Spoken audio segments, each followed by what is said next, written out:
Walang inasahan ang isang payapang gabi na ito, babaguhin ito ang buhay ko magpakailanman. Hello, ako si Marikit, 14 na taon na akong naninirahan sa isang maliit na bayan sa Laguna. Ako ay 32 taong gulang, isang ina, at tulad ng karamihan sa mga ina dito, ang aking buhay ay umiikot sa pamilya. Sa gabing iyon, pagkatapos ng isang masayang pagtitipon sa aming bahay sa San Pablo, hindi ko akalain na ang huling sandali ng gabi ay magdadala ng kakaibang bigat sa aking puso. Minsan, ang mga simpleng sandali ang nagiging simula ng malaking pagbabago. Sa gabing iyon, naghihintay ang aking anak na lalaki, si Carlo, hanggang sa umalis ang mga huling bisita. Sa likod ng mga tawanan at kwento ng mga kaibigan at kamag-anak, may lihim siyang nais sabihin, isang lihim na magbabago sa aming relasyon at pananaw sa isa't isa. Tulad ng mga karaniwang gabi sa aming bahay, puno ito ng init ng pamilya at halimuyak ng nilutong adobo at sinigang. Ang mga pinggan ay nagkalat sa mesa, may mga baso ng kape na hindi pa naubos, at ang mga kwento ng bawat isa ay bumalot sa amin ng saya. Si Carlo, na karaniwang tahimik lang, ay tila may ibang anyo ng pagtingin sa akin ngayong gabi. May lalim ito, isang bagay na hindi ko maintindihan ng buo noon. Habang unti-unting umaalis ang mga bisita, naramdaman ko ang lamig ng hangin na pumapasok sa pintuan ng aming bahay. Nang magsara ang pinto sa likod ng huling tao, nanatili kaming mag-isa ni Carlo sa sala. Tahimik, maliban sa mahinang ugong ng ref sa kusina. Si Carlo ay nakasandal sa pintuan, mga kamay sa bulsa, at nakatingin sa akin nang may kakaibang tindi. "Nanay, pagod ka na, di ba?" mahina niyang sabi. Napangiti ako at inalis ang buhok sa aking mukha. "Subukan mo munang magluto para sa 10 tao, tapos pag-usapan natin." Ngunit hindi siya ngumiti tulad ng inaasahan ko. Sa halip, dahan-dahan siyang lumapit, pilit pinipili ang mga salita na parang may mabigat na dala. Ang ilaw sa kusina ay nagbigay ng malambot na liwanag na nagpaamo sa mga matutulis na sulok ng kwarto. Nararamdaman ko ang init ng oven na unti-unting lumalamig at ang pag-click ng metal na tila palihim na sumasalubong sa gabi. Naisip kong linisin ang kalat, ngunit ang tingin ni Carlo ay hindi ako pinapayagang umalis sa lugar. "Matagal ko nang gustong sabihin ito sa'yo." Ang kanyang tinig ay mabigat, puno ng emosyon, hindi ko lang magawa habang nandyan pa ang lahat. Napuno ang puso ko ng takot at pagkabahala. Ano kaya ang sasabihin niya? May problema ba siya? Mag-aalis ba siya? Lumapit siya ng dahan-dahan para bigyan ako ng pagkakataong itigil siya kung gusto ko. Bawat hakbang niya sa sahig na kahoy ay maingat, puno ng kahulugan. Nang makarating siya sa aking harapan, napansin ko ang bahagyang kulubot sa gilid ng kanyang mga mata, isang senyales ng pagod at pag-iisip. Marami akong napag-isip-isip nitong mga nakaraang araw, simula niya, tungkol sa atin, sa lahat ng ginawa mo para sa akin, at mga bagay na hindi ko nasabi. Napanganga ako, hindi inaasahan ang lalim ng kanyang sasabihin. "Nanay, palagi mong pinapakita ang pasasalamat, pero hindi ito sapat," patuloy niya, "ang nararamdaman ko ngayon ay iba, hindi lang mga salita na sinasabi dahil obligasyon, kundi tunay na damdamin." Ang kanyang tinig ay naging mas malumanay, halos parang panalangin. Ang hangin sa pagitan namin ay tila sumilong sa init ng mga damdamin na matagal nang nakabaon. Pinilit kong huminga ng malalim, pinagmamasdan ang mahihinang ilaw na sumasayaw sa dulo ng kanyang buhok. Hindi ko alam kung saan patungo ang usapan, ngunit naramdaman ko na mahalaga ang sasabihin niya ngayong gabi. "Nakikita ko kung gaano ka katatag," sabi niya habang pinagmamasdan ako. "Napakaraming pinagdaanan mo, pero palagi kang nakangiti. Siguro, hindi kita nasabihan noon kung gaano ito kahalaga sa akin. Hindi lang ito tungkol sa hapunan o sa mga taon ng aming pagsasama. Ito ay tungkol sa mga gabi na siya ay maisakit, sa suporta na ibinigay ko sa kanya, at sa mga sakripisyong ginawa ko nang hindi humihingi ng kapalit. Proud ako sa'yo, Carlo," bulong ko na halos hindi marinig. Ngumiti siya, ngunit hindi ang dati kong nakasanayan, ito ay isang ngiti na totoo, na kumikislap sa kanyang mga mata. Sa sandaling iyon, parang nawala ang distansya ng mga taon sa pagitan namin, parang dalawang tao lamang kaming nagbabahagi ng isang tahimik, ngunit makabuluhang sandali sa gitna ng aming mainit na kusina. Dahan-dahan niyang inabot ang kamay niya at hinawakan ang akin ng may katiyakan, ngunit mahinahon. Ang init ng kanyang palad ay nagpaalab ng damdamin sa aking dibdib. Ang kanyang titig ay hindi humihingi ng pahintulot, kundi naghahanap ng pag-unawa. Nanatili kaming ganito ng ilang sandali. Sa paligid ay ang malambot na ilaw ng kusina, ang kalat sa mesa ay maaaring maghintay. Sa gabing iyon, tanging hininga at isang tahimik na pangakong pagbabago ang naroroon, isang bagay na hindi namin inaasahan, ngunit sabik kaming harapin. At sa kaibuturan ng puso ko, alam ko na nagsisimula kami ng isang bagong yugto sa aming buhay. Hindi ko inaasahan na sa isang simpleng gabi, maririnig ko ang mga salitang magpapabago sa aming relasyon. Ang init ng kusina, ang amoy ng kape na unti-unting lumalamig, at ang mga kalat na tila ba nagsasabi ng kwento ng aming pamilya, lahat iyon ang bumalot sa amin habang si Carlo ay nag-umpisang magkwento ng mas malalim. Hindi ko alam kung paano sisimulan, sabi niya, huminga ng malalim habang pinipilit ayusin ang mga salita, pero gusto kong maging totoo sa'yo, na wala ng takot o pagtatago. Napatingin ako sa kanya, ang mga mata niya ay puno ng seryosong damdamin, at ramdam ko ang bigat ng kanyang sasabihin. Lumipat kami sa tabi ng maliit na lamesa sa kusina, siya'y umupo, ako'y naupo rin, at doon nagsimula ang aming masinsinang pag-uusap. Hindi na ito ang dating Carlo na tahimik lang at palaging nagmamadaling lumisan sa mga pagtitipon. Ngayon, siya ay bukas, handang ibahagi ang mga bagay na matagal nang tinatago. Nagsimula ako ng therapy mga 6 na buwan na ang nakakaraan, ang kanyang boses ay halos isang bulong, hindi ko sinabi sa'yo dahil ayokong mag-alala ka. Gusto ko munang matutunan kung paano sabihin ito ng tama. Napuno ako ng halo-halong damdamin, kagalakan na siya ay nagsisikap at pag-aalala sa mga pinagdadaanan niya. Naalala ko ang mga gabing siya ay laging may iniisip, ang mga sandaling siya ay tila nawawala sa sarili, at ang mga pagkakataong hindi ko alam kung paano siya tutulungan. Ngunit ngayon, naririnig ko ang salita na therapy na parang liwanag sa madilim na daan na aming tinatahak. Proud ako sa'yo, Carlo, mahina kong sambit habang pinipisil ang kanyang kamay. Nakita ko ang maliit na halakhak niya, isang karaniwang tunog na matagal ko nang hindi narinig mula sa kanya. Para bang bumalik ang isang bahagi ng kanyang pagkabata, yung batang minsang nagtatago sa likod ko sa araw ng kanyang unang pasok sa paaralan. Nagsimula siyang magkwento tungkol sa mga dahilan kung bakit niya sinimulan ang therapy, mga takot, mga pangamba, at mga damdaming matagal na niyang itinatago. Hindi niya ito na ipahayag noon dahil sa takot na baka maging pabigat sa amin o baka hindi niya maintindihan ang sarili niya. Habang pinapakinggan ko siya, naalala ko ang mga gabi kung kailan ako ang kanyang sandigan, ang nagbabantay sa kanya kapag siya ay mailagnat o nanghihina. Ang mga sakripisyong ginawa ko nang hindi humihingi ng kapalit at ang pagmamahal na ibinigay ko ng walang kondisyon. Hindi ko maipaliwanag ang bigat na bumalot sa akin habang siya ay nagbukas ng puso. Parang isang pader ang biglang bumagsak at kami ay nagkapiling na muli, mas matatag at mas malapit kaysa dati. May isa pa akong nais sabihin, patuloy ni Carlo, habang inaalis ang isang sulat mula sa kanyang jacket. Ito ang sulat mula kay Lola, na lagi niyang sinasabi na ibigay sa iyo kapag handa ka na. Binuksan niya ang papel, at habang binabasa ko ang mga letra ni Nanay, parang bumalik ang mga alaala ng aming lumang kusina sa probinsya, ang init ng araw na sumisilip sa bintana, at ang tinig ni Lola na puno ng pagmamahal at karunungan. Nais niyang ipaalala sa atin na ang pagmamahal ay hindi lamang damdamin, kundi isang pagsasanay, parang pag-aalaga ng hardin. May mga araw na namumulaklak ang mga bulaklak, at may mga araw na kailangang putulin ang mga sanga. Napaluha ako sa kanyang mga salita, ramdam ko ang lalim ng kahulugan nito. Hindi ako nandito para pilitin kang ayusin ang mga bagay, sabi ni Carlo, nandoon ako para sabihing matagal ko nang gustong sabihin ito, na gusto kong bumalik sa bahay, hindi dahil sa pagtalikod, kundi dahil gusto kong magsimula tayo ng bago, magkasama. Ang mga salitang iyon ay parang kidlat na tumago sa aking puso. Hindi ko inaasahan na sa gabing iyon, sa gitna ng aming tahimik na kusina, ay maririnig ko ang ganitong pangako mula sa anak ko. Bakit ngayon, tanong ko, bagamat ramdam ko sa kanyang mga mata ang sagot. Para sa isang linggo, isang buwan, kahit kailan mo gusto, sagot niya, lagi akong may puwang dito para sa iyo.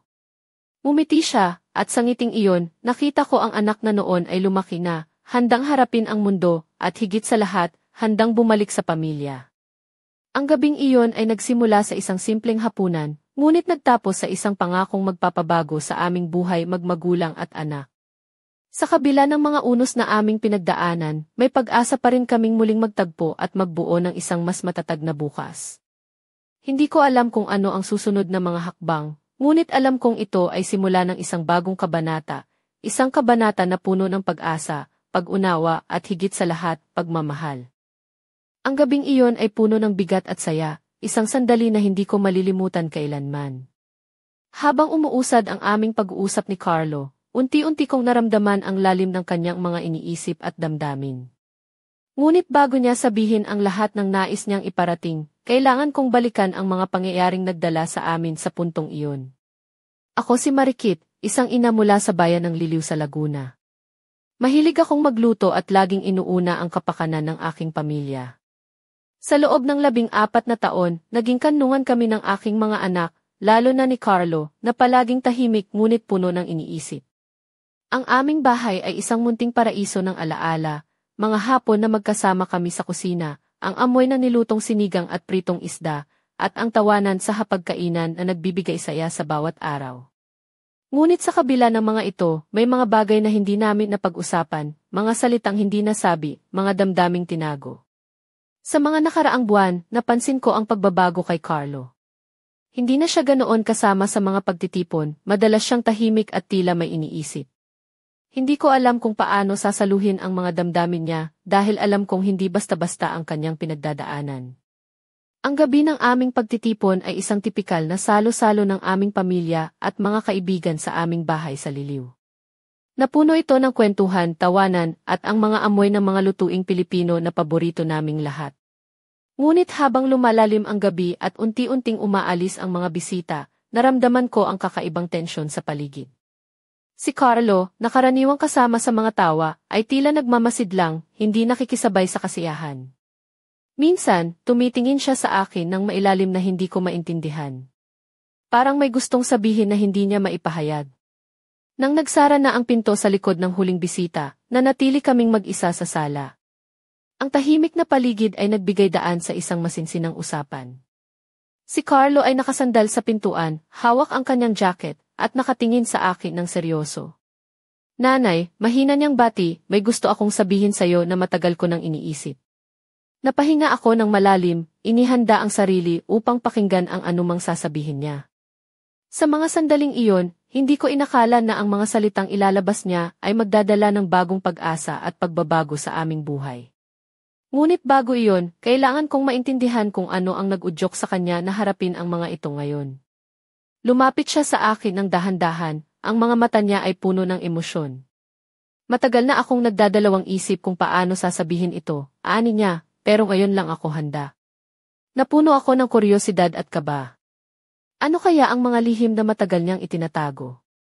Ano ang mga sugat na pilit niyang ginagamot sa loob?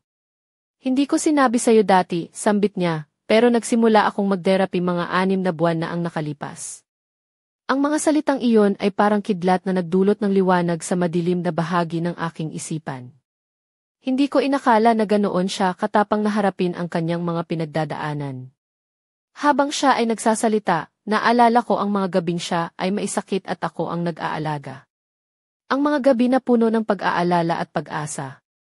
Ngunit higit sa lahat, naunawaan ko na ang pagmamahal ay hindi lang basta damdamin, ito ay isang pagsasanay, isang pag-aalaga na walang katapusan.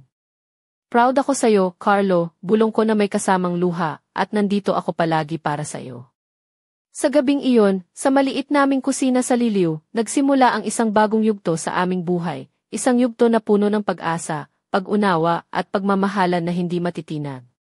Hindi ko pa alam ang buong kwento ni Carlo, ngunit handa akong makinig at samahan siya sa bawat hakbang ng kanyang paglalakbay. Sa dulo ng gabing iyon, nagtipon kami ng lakas at tapang upang harapin ang bukas ng magkasama. Hindi ko malilimutan ang gabing iyon sa aming bahay sa bayan ng Liliw. Ang mga ilaw sa kusina ay mahina na, ang mga hurno ay unti-unting lumalamig, at ang amoy ng kape ay naglaho na sa hangin. Ngunit sa kabila ng katahimikan, ang puso ko ay bumibilis sa bawat sandali na lumalalim ang aming pag-uusap ni Carlo. Nanay, sabi niya habang nakaupo kami sa lamesa, alam kong matagal na tayong magkasama, pero may mga bagay akong hindi nasabi ng buong puso.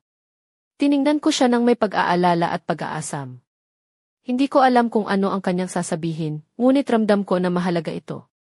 Si Carlo ay may itsura ng isang lalaking nagdaan sa maraming pagsubok, ang kanyang buhok ay medyo magulo, ang mga mata ay may bakas ng pagod, ngunit may liwanag na nagmumula sa kanyang mga titik. Nakasuot siya ng simpleng polo at maong, ngunit may kakaibang tatag sa kanyang pagkatao. Ako ay nagsimula ng therapy mga 6 na buwan na ang nakakaraan, sabi niya ng maihalong kaba at tapang. Ayokong mag-alala ka, kaya hindi ko ito sinabi agad. Pero natutunan kong harapin ang mga bagay na matagal ko nang tinatago. Habang siya ay nagsasalita, naalala ko ang mga gabi na siya ay maisakit, ang malamlam na ilaw sa kanyang kwarto, ang mga haplos ko sa kanyang noo, at ang mga dasal na aking binibitiwan para sa kanyang kaligtasan. Nanay, gusto kong bumalik sa bahay, patuloy niya, hindi para tumakas, kundi para magsimula tayo ng bagong buhay, magkasama. Ang mga salitang iyon ay tumago sa puso ko, parang isang pangakong nagbigay ng pag-asa sa aming dalawa. Napangiti ako, kahit na maihalong luha sa mga mata. Anong plano mo? Tanong ko, habang pinipisil ang kanyang kamay. Gusto kong magtayo tayo ng isang maliit na samahan dito sa amin sa Liliw, sagot niya. Isang lugar kung saan ang mga tao ay maaaring magsama-sama, magkwento, at magbahagi ng kanilang mga buhay. Parang iway na hakbang, isang pangalan na hango sa pangalan ni Lola at sa munting hakbang sa harap ng aming bahay. Nang marinig ko ang pangalan, naalala ko ang mga araw na nakaupo si Lola sa maliit na hakbang, nagmamasid sa aming paligid, at nakikinig sa mga kwento ng aming mga kapitbahay. Ang kanyang presensya ay nagbigay ng init at ginhawa sa aming tahanan. Ang ideya mo ay napakaganda, sabi ko, at natutuwa akong gusto mong ibahagi ang pagmamahal at pagkakaisa sa aming komunidad. Habang pinag-uusapan namin ang mga detalye, ang mga lamesa, ang mga puting napkin, ang mga pagkain na ihahain, at ang mga kwentong ibabahagi, nararamdaman ko ang saya at pag-asa na matagal ko nang hinahanap. Si Carlo ay nagplano ng mga aktibidad, mga kwentuhan, at mga hapunan na magpapasigla sa aming munting bayan. Ako naman ang bahala sa mga luto at paghahanda ng pagkain, adobo, sinigang, at mga kakanin na paborito ng mga tao sa aming lugar. Habang nag-uusap kami, napansin ko ang pagbabago sa kanya, ang dating tahimik, malalim na anak ko ay naging mas bukas at puno ng pangarap. Ang kanyang mga mata ay kumikislap sa pag-asa at determinasyon. Ang gabing iyon ay hindi lamang tungkol sa isang lihim na ibinahagi, kundi tungkol sa simula ng isang panibagong paglalakbay para sa amin mag-ina. Isang paglalakbay na puno ng pag-asa, pagmamahal at pagkakaisa. Hindi ko alam kung ano ang magiging resulta ng aming mga plano, ngunit handa akong harapin ito ng magkasama kay Carlo. At sa bawat hakbang na aming tatahakin, dala namin ang alaala ni Lola at ang kanyang munting hakbang sa harap ng bahay, isang simbolo ng tahanan, pagmamahal at pagtanggap. Habang lumalalim ang gabi sa aming tahanan sa Liliw, ramdam ko ang bigat at saya ng bawat sandaling aming pinagsaluhan ni Carlo. Ang paligid ay tahimik na, ang mga bintana ay nagpapakita ng madilim na kalangitan na may mga bituin na mahina ang kislap. Sa loob ng kusina, ang aming mga puso ay nag-uusap ng masinsinan, puno ng mga pangarap at pangakong hindi basta-basta matitinag. Mahal, gusto kong simulan natin ang iway na hakbang sa loob ng 2 linggo, sabi ni Carlo habang nakatingin sa akin ng may determinasyon. Hindi ito kailangang maging malaki. Magsisimula tayo sa maliit, ilang lamesa lang, mga kapitbahay natin, at mga kwento na magbibigay buhay sa lugar. Umiti ako at inabot ang kanyang kamay. Alam kong kaya natin yan, anak. Ang aming bayan ay puno ng mga kwento at puso. Kailangan lang natin silang tulungan na magtagpo. Habang pinag-uusapan namin ang mga detalye, naisip ko ang mga tao sa aming komunidad, mga matandang nag-iisa, mga kabataan na naghahanap ng pag-asa, at mga pamilya na gustong magkaisa. Naisip ko kung paano makakatulong ang aming maliit na proyekto upang mapalapit ang bawat isa sa amin. Paano natin sisimulan ang mga pagkain? Tanong ko kay Carlo. Alam mo naman na ang mga lutuing Pilipino ay nagbibigay ng alaala at pagkakaisa. Tumango siya. Ako ang bahala sa logistics, pati na ang mga paanyaya. Ikaw naman ang magiging puso ng kusina. Magluluto tayo ng mga pagkain na nagpapasaya at nagpapainit ng damdamin. Habang nag-uusap kami, napansin ko ang pagbabago sa kanyang hitsura. Ang dating pagod na mukha ay nagmistulang isang lalaking handang harapin ang lahat ng hamon. Ang kanyang mga mata ay nagliliwanag sa pag-asa at pagmamahal. Nanay, gusto kong maging bukas ang aming samahan sa lahat, sabi niya. Hindi natin kailangang magpataw ng maraming patakaran, gusto ko lang na maging lugar ito kung saan ang bawat isa ay nararamdaman na sila ay mahalaga at tinatanggap. Napaluha ako sa kanyang mga salita. Sa dami ng aming pinagdaanan, ang kanyang pangarap ay isang liwanag na nagbibigay lakas sa aking puso. Carlo, ang pagmamahal mo sa bayan natin ay nakakahawa, bulong ko, at ang lakas mong ito ay magdadala ng pagbabago. Nagpatuloy kami sa pagpaplano, pagbuo ng mga listahan ng mga kailangang bilhin, pagtawag sa mga kapitbahay, at paghahanda ng mga paanyaya. Habang ginagawa namin ito, naramdaman ko ang init ng aming samahan na bumabalot sa aming dalawa. Sa gitna ng lahat, naisip ko ang mga alaala ni Lola, ang kanyang mga kwento, ang kanyang mga aral, at ang munting hakbang na nagbibigay ng inspirasyon sa aming proyekto. Ang iiway na hakbang ay hindi lang magiging isang samahan, ito ay magiging tahanan ng mga kwento, pagmamahal at bagong simula. Habang lumalalim ang gabi, unti-unting nanatili kami sa kusina, hawak ang mga kamay at pinapangarap ang isang bukas na puno ng pag-asa. Hindi namin alam kung ano ang darating, ngunit handa kaming harapin ito ng magkasama, isang hakbang sa bawat pagkakataon. Sa mga susunod na araw, ang aming munting tahanan sa Liliw ay magiging sentro ng isang bagong kwento, isang kwento ng pagmamahal, pagkakaisa, at pag-asa na magsisimula sa iway na hakbang. Ang bawat hakbang ay may kwento, at ang aming kwento ay nagsisimula ngayon. Hindi ko maipaliwanag ang dami ng emosyon na sumalubong sa akin pagkatapos ng gabing iyon. Habang nakaupo kami ni Carlo sa aming lumang kusina sa Liliw, ramdam ko ang bigat ng mga salitang kanyang binitawan at ang lalim ng kahulugan nito sa aming buhay.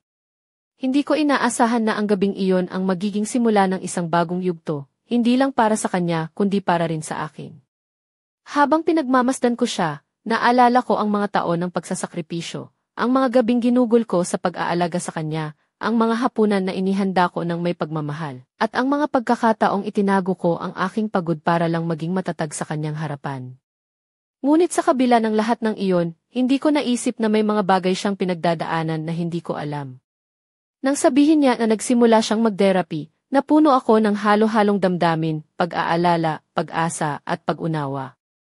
Sa kabila ng kanyang mga pinagdadaanan, nakita ko ang tapang at determinasyon sa kanyang mga mata. Naisip ko kung paano sana namin ito nalaman ng mas maaga. Marahil ay naiwasan namin ang mga gabi ng pag-aalinlangan at lungkot. Ngunit sa halip na sisihin ang nakaraan, pinili kong tanggapin ang kasalukuyan at suportahan siya sa kanyang paglalakbay. Ang kanyang pangarap na bumalik sa bahay at magsimula ng isang samahan sa aming bayan ay nagbigay sa akin ng bagong pag-asa. Isang pag-asa na hindi lang para sa kanya, kundi para sa buong komunidad. Habang pinaplano namin ang iiway na hakbang, napagtanto ko na hindi lang ito isang proyekto. Ito ay isang pangakong aalagaan namin ang bawat isa, magbibigay ng pag-asa sa mga nangangailangan at magbubuklod sa aming bayan. Ngunit sa kabila ng lahat ng ito, may mga tanong pa rin na bumabalot sa aking isipan. Paano kung hindi maging matagumpay ang aming plano? Paano kung hindi maintindihan ng iba ang aming hangarin? Ngunit tuwing titingnan ko si Carlo, nakikita ko ang katatagan at pag-asa na hindi ko pa naramdaman noon. Ang kanyang mga mata ay nagsasabing handa siyang harapin ang anumang hamon, basta't magkasama kami. Sa gabing iyon, habang hawak ko ang kanyang kamay, napagtanto ko na ang tunay na lakas ay hindi ang pagiging matatag mag-isa, kundi ang pagkakaroon ng taong kasama sa bawat laban. Hindi ko alam kung ano ang magiging kahihinatnan ng iiway na hakbang, ngunit alam kong hindi kami nag-iisa. May pamilya kami, may mga kaibigan, at may pag-asa na magbibigay liwanag sa madilim na daan. Sa kabila ng lahat, naniniwala ako na ang bawat hakbang na gagawin namin ay may kahulugan, isang hakbang patungo sa paghilom, pag-ibig, at bagong simula. At habang nakatayo kami sa harap ng aming tahanan, naramdaman ko ang isang tahimik na pangako na hindi namin bibitiwan ang isa't isa, anuman ang mangyari. Sa gabing iyon, nagsimula ang aming paglalakbay, isang paglalakbay na puno ng pag-asa, tapang, at pagmamahal. Isang paglalakbay na hindi ko inaasahan ngunit bukas akong yakapin. Hindi ko inaasahan na sa gitna ng aming pag-uusap ni Carlo, may isang lihim na matagal niyang tinatago ang biglang ilalantad, isang bagay na magpapabago sa lahat ng aking inaakala tungkol sa kanya. Ang hangin sa aming kusina sa Liliw ay naging bigat, at ang mga mata niya ay napuno ng kakaibang ningning, hindi lamang ito simpleng pangungusap ng anak ko, kundi isang pagbubukas ng pinto sa isang bagong mundo na hindi ko pa nararanasan. Nanay, simula ni Carlo nang may bahagyang pag-aatubili, may isang bagay akong kailangang sabihin sa'yo na matagal ko nang iniisip. Napatingin ako ng diretso sa kanyang mga mata, handang tanggapin kahit anuman ang ibubunyag niya. Alam mo ba na hindi lang ako nag-therapy dahil sa mga stress o problema sa trabaho? Patuloy niya, nilalampasan ang kaba at takot. May mga bagay tungkol sa akin na hindi mo pa alam, mga bagay na matagal kong itinatago sa puso ko. Hindi ako nakagalaw. Ang bawat salita niya ay tila dumudurog sa katahimikan ng gabi. Ang dating anak kong tahimik at palaging mahinahon ay ngayon ay naglalantad ng isang bahagi ng kanyang pagkatao na matagal niyang tinatago.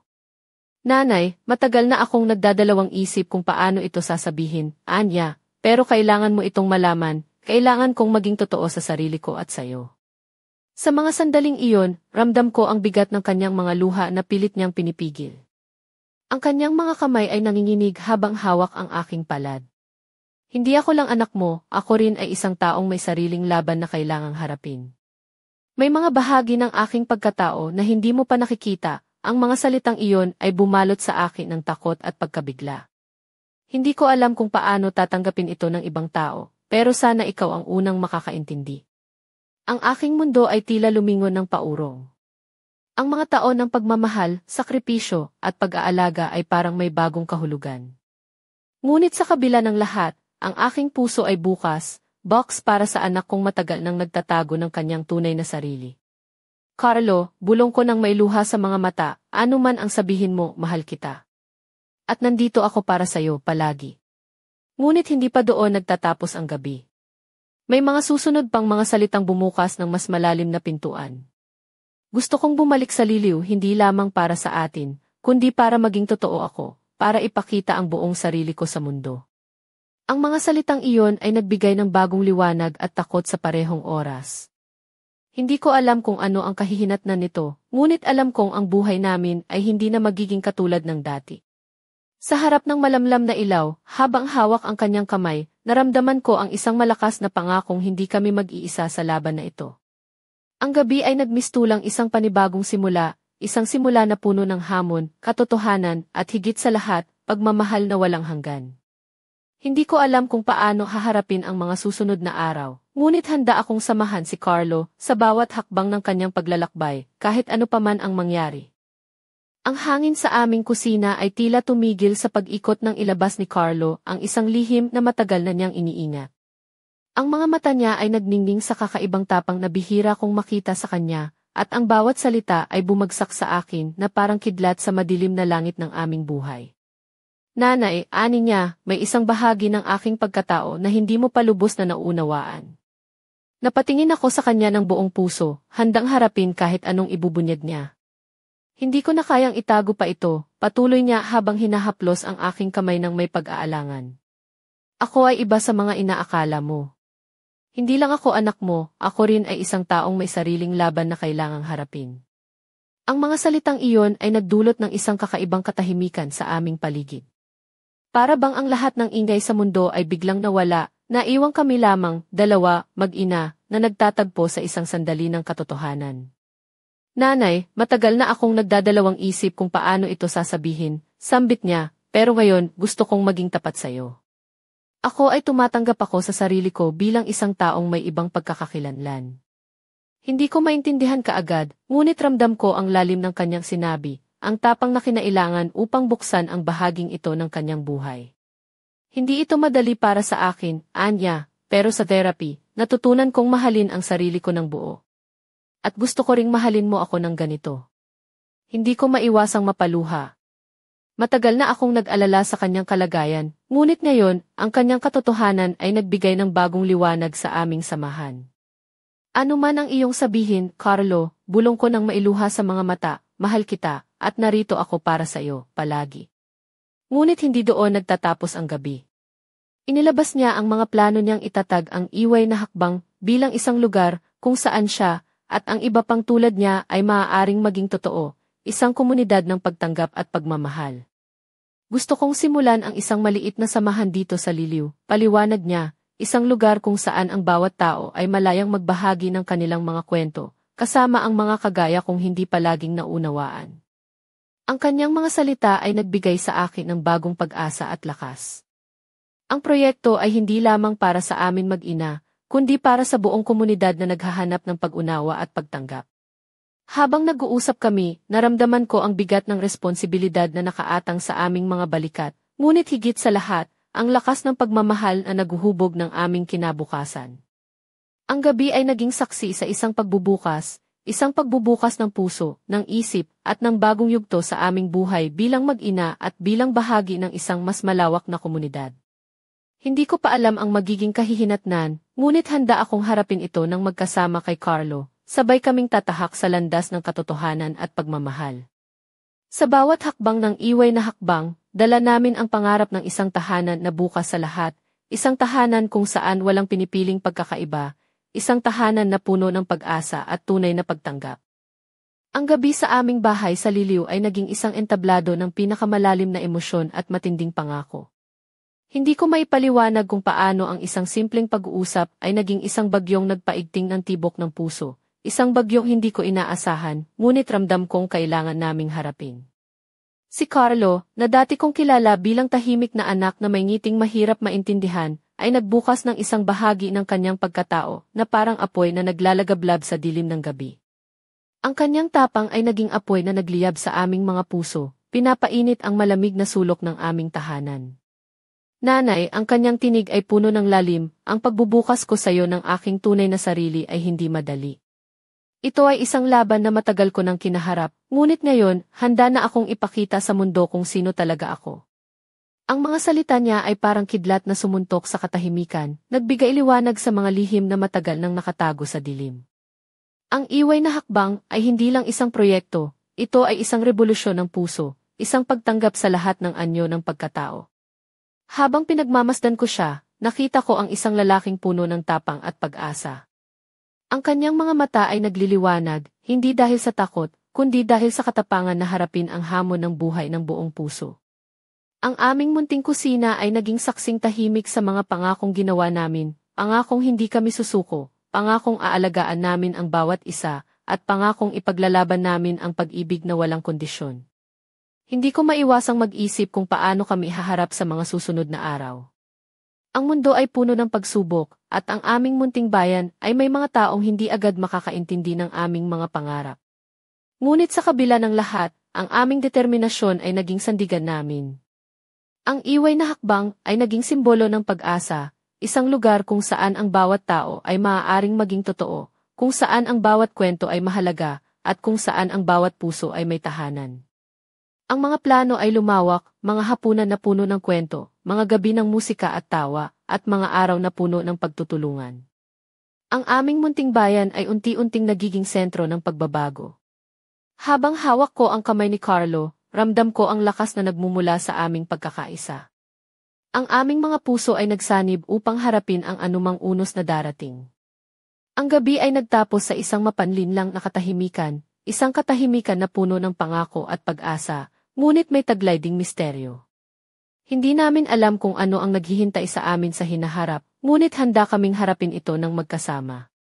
Sa bawat paghinga, ramdam ko ang pag-usbong ng isang bagong buhay, isang buhay na puno ng katotohanan, tapang at pagmamahal na hindi matitinag. Ang iway na hakbang ay hindi na lamang isang pangalan, ito ay naging aming pangarap, aming tahanan at aming laban. At sa kabila ng lahat, ang kwento namin ay patuloy na isusulat, isang kwento ng pag-asa na hinding-hindi magmamaliw. Ang gabi ay unti-unting lumalalim, at sa loob ng aming bahay sa Liliw, ang bawat sandali ay tila huminto sa pag-ikot ng mundo. Nakaupo kami ni Carlo sa aming kusina, hawak ang mga kamay, habang ang mga salitang binitiwan niya ay patuloy na umuukit ng bagong landas sa aming buhay. Hindi ko maipaliwanag ang halo-halong damdamin na bumalot sa akin, takot, pag-asa, pag-ibig, at isang lihim na saya na matagal ko nang hindi naramdaman. Sa bawat titig namin sa isa't isa, naramdaman ko ang bigat ng nakaraan na unti-unting natutunaw, at ang liwanag ng kinabukasan na dahan-dahang sumisilip.